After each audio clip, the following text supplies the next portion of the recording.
یسوع مسیح کے نام میں آپ سب کی سلامتی ہو۔ خداوند کا فضل اور اس کے مہر کی نظر ہم سب کے ساتھ ہمیشہ اسی طرح سے رہے، آمین۔ پڑھیں گے ہم لوکا طبیب کی معرفت لکھی گئی انجیل، اس کا 12واں باب اور اس کی 56 نمبر ورس۔ اے ریاکارو، زمین اور آسمان کی صورت میں تو امتیاز کرنا تمہیں آتا ہے، لیکن اس زمانہ کی بابت امتیاز کرنا کیوں نہیں آتا؟ عزیزو، ہم جب بھی خداوند کا کلام کھولتے ہیں، اسے پڑھتے ہیں، تو یہ ہمیں کچھ سکھاتا ہے۔ اس میں لکھی ہوئی ایک ایک آیت ہم سے کچھ کہتی ہے، لیکن کیا ہم صرف اسے ایک کتاب کی طرح کھول کر پڑھتے ہیں، یا پھر اس میں سے کچھ سیکھنے کی کوشش کرتے ہیں، یا یہ جاننے کی کوشش کرتے ہیں کہ یہ زندہ کلام ہم سے کیا کہہ رہا ہے؟ یہ زندہ کلام آج ہم سے کہہ رہا ہے کہ اس زمانہ کی بابت ہمیں امتیاز کرنا کیوں نہیں آتا؟ وقت بہت قریب ہے، دلہا آنے والا ہے اپنی دلہن کو لے جانے کو، اپنی کلیسیا کو لے کے جانے کو۔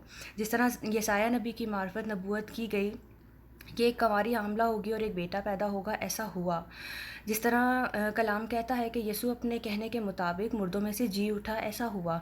اسی طرح وقت بہت قریب ہے کہ اپنے کہنے کے مطابق وہ بہت جلد آنے والا ہے، اور اس دفعہ وہ معافی کے ساتھ نہیں بلکہ انصاف کرنے کو آئے گا، ایک جج کی طرح آئے گا۔ کیا ہم تیار ہیں کہ اس کے ساتھ جا سکیں؟ کیا ہم تیار ہیں کہ اس ضیافت میں شامل ہو سکیں؟ کیا ہم بھی ان 5 کنواریوں کی مانند سو تو نہیں گئے کہ جب دلہا آئے گا، جب کسی سے تیل مانگ لیں گے؟ یا ان عقل مند کنواریوں کی طرح ہماری کپیوں میں، ہمارے دیوں میں تیل موجود ہے؟ خدا کے علاوہ ہم خود اپنے آپ کو اچھے سے جانتے ہیں کہ ہم کس لیول پر ہیں۔ جب ہم اپنے اندر جھانکتے ہیں تو ہمیں پتہ ہوتا ہے کہ ہمارا دعا کا لیول کیا ہے، ہمارا خدا کے ساتھ رشتہ کتنا مضبوط ہے۔ اگر وہ رشتہ ابھی بھی کمزور ہے، اگر وہ رشتہ اس لیول پر نہیں ہے کہ آپ اس ضیافت میں شامل ہو سکیں، تو اسے مضبوط کرنے کی ضرورت ہے، ان کپیوں کو بھرنے کی ضرورت ہے۔ ہمارے بہت سے عزیز رشتہ دار یا جاننے والے ابھی بھی ایسے ہیں جو بتوں کے آگے جھکتے ہیں، جو صحیح طور پر مسیحت کو نہیں جانتے، جو صرف نام کے مسیحی ہیں۔ ہمیں انہیں بتانے کی ضرورت ہے کہ وقت بہت قریب ہے۔ بے شک سب کچھ بند ہے، لیکن ایک راستہ ابھی بھی کھلا ہے جو کہ نجات کا راستہ ہے۔ لیکن جب دولہا آ جائے گا اور وہ دولہنے، اس کی کلیسیا اس ضیافت میں شامل ہو جائے گی، تو پھر دروازہ بند ہو جائے گا، پھر کچھ بھی نہیں ہوگا سوائے اس کے کہ رونا اور دان پیسنا ہوگا۔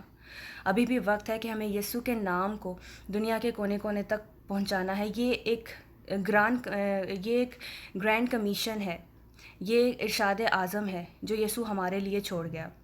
ہم سب کے پاس موبائلز ہیں، ہم سب کے پاس انٹرنیٹ ہے، ہمیں اسے یوز کرنے کی ضرورت ہے۔ کلام کو پھیلانے کی ضرورت ہے، یسوع کے نام کو پھیلانے کی ضرورت ہے، لوگوں کو بتانے کی ضرورت ہے کہ وقت بہت قریب ہے۔ ابھی بھی وقت ہے، نجات کا راستہ کھلا ہے۔ ابھی بھی وقت ہے، جس نے یسوع کو قبول نہیں کیا وہ یسوع کو قبول کر سکتا ہے اور اس ضیافت میں شامل ہو سکتا ہے۔ ابھی بھی وقت ہے کہ ہمیں لوگوں کو خدا کے بارے میں بتانا ہے۔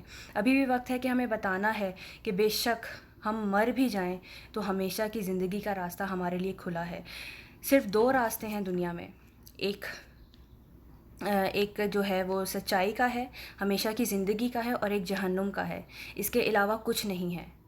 ہم جو مسیحی ہیں، ہم جو یسوع کو جانتے ہیں، اگر ہم مر بھی جاتے ہیں تو اس کے بعد ہم نے جو راستہ چنا ہے، ہم جانتے ہیں کہ ہمارے پاس ابدی زندگی ہے۔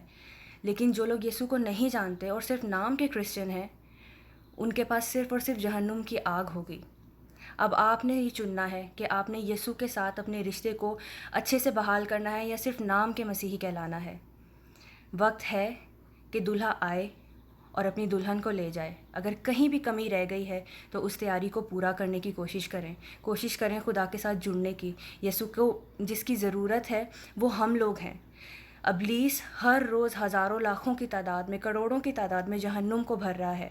ہمیں فردوس کو بھرنے کی ضرورت ہے تاکہ ہم وہاں جا کر اس کے نام کو قدوس قدوس کہہ سکیں۔ جو یسوع سے دور ہیں، جو یسوع کو نہیں جانتے، ہمارا کام ہے ان تک یسوع کو لے کر جانا۔ آج وقت ہے کہ اس زمانے کو امتیاز کریں، اس زمانے کو پرکھیں کہ یہ کیا وقت ہے، یہ کیا دور چل رہا ہے۔ کیا دلہا تو نہیں آنے والا؟ اگر وہ آنے والا ہے تو تیار کریں ان کنواریوں کو جن کی کپیوں میں تیل کم ہے۔ خداوند اس کلام کے وسیلہ سے آپ سب کو برکت دے۔ God bless you all.